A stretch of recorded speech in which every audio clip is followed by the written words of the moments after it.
Hello everyone, welcome to my channel. तो तीज की video आ चुकी है। मैंने जैसे कि अपनी लास्ट वीडियो में बोला था कि मैं तीज की छोटी मोटी जो चीज़ें होती हैं जो मैं करूँगी प्रेगनेंसी के टाइम पे। डिफ़िकल्ट बहुत ज़्यादा हो रहा है तीज को रखना, बट मैंने कोशिश करी। तो यहाँ पर मैंने मेहंदी लगा ली थी और यहाँ पे मैंने नेल पेंट लगा लिया था। ये मेरी ड्रेस है जिसे आज मैं पहनूंगी। तो यस, मैं नहा धो के हो गई थी रेडी। एक्चुअली टाइम का बहुत इशू हो रहा था, समझ नहीं आ रहा था कि कब रखनी है तीज, कितने टाइम पे आपको पूजा करनी है। तो इतना कन्फ्यूजन होने की वजह से मैंने क्या किया कि मैं सुबह उठ गई थी। उसके बाद 8 बजे के बाद मैंने नहा लिया था और 10 बजे तक मैं रेडी हो गई थी। तो मैंने सोचा कि फटाफट पूजा ही कर ली जाए जितनी जल्दी हो सकता है और फ्री हो जाए। तो यहाँ पर मैं रेडी हो रही हूँ सुबह सुबह और मेरी मेड आ चुकी थी। वो खाना पीना बना रही थी क्योंकि जो पति हैं उनके लिए खाना चाहिए था। तो उन्होंने पनीर और मैंने कहा कि रोटी बना दीजिए और बाकी उनको पराठे नाश्ते में दे दीजिए। तो बस मैं यहाँ पर रेडी हो रही हूँ और ये मैं अपने हस्बैंड से पूछ रही थी कि ये अच्छा लग रहा है कि नहीं लग रहा है मुझ पर। तो वो बहुत ज़्यादा, क्योंकि वो मैच ना कर नहीं रहा था, गोल्ड था और जो सूट पे वर्क था वो हल्का सा सिल्वर टाइप का टच लग रहा था। तो इस वजह से, बट फिर मैंने सोचा कि पूजा है तो इस अच्छा है कि गोल्ड ही पहना जाए, पैसा तो रखा ही रह जाता है। तो वही है कि पहन लो तो अच्छी बात है। तो बस यहाँ पर वही हस्बैंड वीडियो बना रहे थे तो वो हंस रहे थे कि कैसे लाइट का कुछ अलग हो रहा था, लाइट समझ नहीं आ रही थी। एक्चुअली ये घर पे लाइट ना प्रॉपर नहीं है, इसकी वजह से शूट करने में ना मज़ा नहीं आता है। तो बस वही दिक्कत थी। तो फिर अब आलता लगा रही थी। मैंने कहा जब सब कुछ कर ही लिया है तो आलता भी लगा लिया जाए।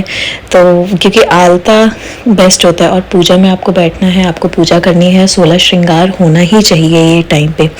तो आलता इसलिए मैंने यहाँ पे लगा लिया था। तो देख सकते हैं मैंने मस्त आलता लगा के इन मस्त अच्छे से पैरों को रंग लिया है। और लोग तो बहुत अच्छे से लगाते हैं बट मुझे इतना ही आता है। और बहुत कोशिश भी कर रही थी मैं लगाने की, लेकिन वो पेट की वजह से ना बहुत दिक्कत आ रही थी नीचे लगाने में। तो इस वजह से तो ये मेरा लुक है जो कंप्लीट हुआ फाइनली। और ये देखिए मैं बड़ी खुश होके कि चलो फाइनली रेडी तो हो ही गई मैं। तो उसके बाद मैंने फिर अच्छे से यहाँ पे पूजा करी। तो एक्चुअली वैसे तो मैं ससुराल में ही करती हूँ पूजा। लास्ट ईयर जो मेरा था फर्स्ट तीज, तो वो मेरी सासू माँ के साथ ही था। तो वहाँ पर मुझे कुछ करने की ज़रूरत नहीं पड़ी थी, सारी तैयारी उन्होंने ही की थी। बट इस बार अकेले होने की वजह से सारी तैयारी भी मुझे ही खुद करनी पड़ी और मुझे समझ भी नहीं आ रहा था कि क्या किया जाए। तो जितना श्रृंगार का सामान हो सका, जो भी मैं सोच सकी, जो मुझे याद आया लास्ट ईयर का, वो सब मैं ले आई।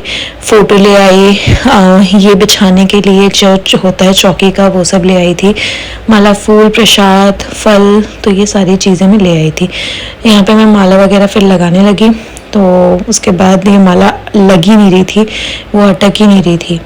तो बस फिर ये सारी चीज़ें करने लगे और गंगा जल से अच्छे से जो समझ आया मुझे जो लगा कि अच्छा ये भी करना होता है, ये भी करना होता है, तो वो सारी चीज़ें मैंने कोशिश करी अपनी तरफ से कि वो सारी चीज़ें कर लूँ। और बस फिर घी का दिया विया जलाया, अपना अगरबत्ती धूप बत्ती जलाकर अच्छे से कहानी सुनी। और मैंने यहाँ पर साड़ी भी भगवान जी को कर दी थी, चढ़ा दी थी। और ये साड़ी फिर मैं खुद ही यूज़ करूँगी क्योंकि प्रसाद के रूप में। और बाकी का जो सामान था, जो कि फल, मीठा फल और जितनी चीज़ें थी, वो सारी मैंने नेक्स्ट डे पंडित जी को देने के लिए तैयार कर ली थी। तो बस अब मैंने यहाँ पे सर पे चुन्नी रख ली है और अच्छे से अब कहानी सुनूंगी। तो होता क्या है कि ना फेस्टिवल्स तो फैमिली के साथ ही अच्छे लगते हैं। तो इस टाइम पे फैमिली को बहुत मिस कर रही थी मैं। मुझे लग रहा था कि अगर सब अच्छे से सब लोग होते हैं तो कितना मज़ा आता है। तो वही सारी चीज़ें अब यहाँ पे अकेले सारी चीज़ें मैनेज करना बहुत डिफ़िकल्ट हो जाता है। तो बस अब दिया विया जल गया है, अब बस हम स्टार्ट करेंगे कहानी के लिए। तो मैं यहाँ पे अभी को बोल रही थी कि ऑनलाइन कहानी लगा दो। वैसे हमारे पास किताब तो थी नहीं, तो मैंने कहा कि ऑनलाइन यूट्यूब पे या फिर नेट पे देख के कहानी लगा दो। जहाँ पे कोई कहानी पढ़ रहा होगा तो मैं सुन लूँगी और पूजा मेरी हो जाएगी। तो आरती कर ली मैंने यहाँ पर और अब कहानी सुनेंगे। तो जो भी है बाकी घंटी वगैरह बजा ली और मेरी जो मेड थी वो भी उस समय में पीछे से देख ही रही थी कि क्या क्या हो रहा है, दीदी क्या क्या कर रही है तो वो यही सारी चीज़ें हो रही थी। मैं फिर भगवान से अपना अच्छा सब कुछ विशेस मांगी भगवान से कि सब कुछ सही रखें और ये सारी चीज़ें हैं।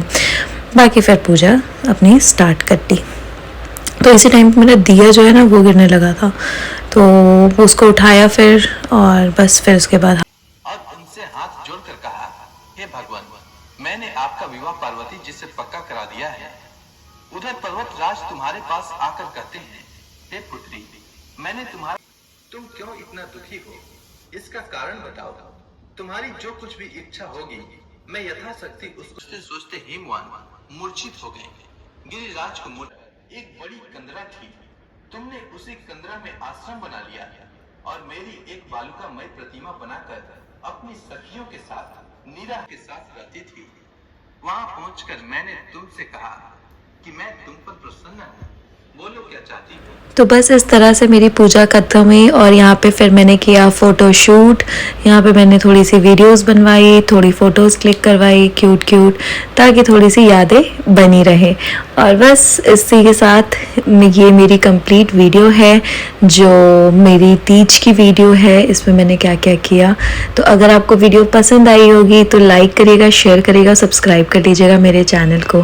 Thank you so much.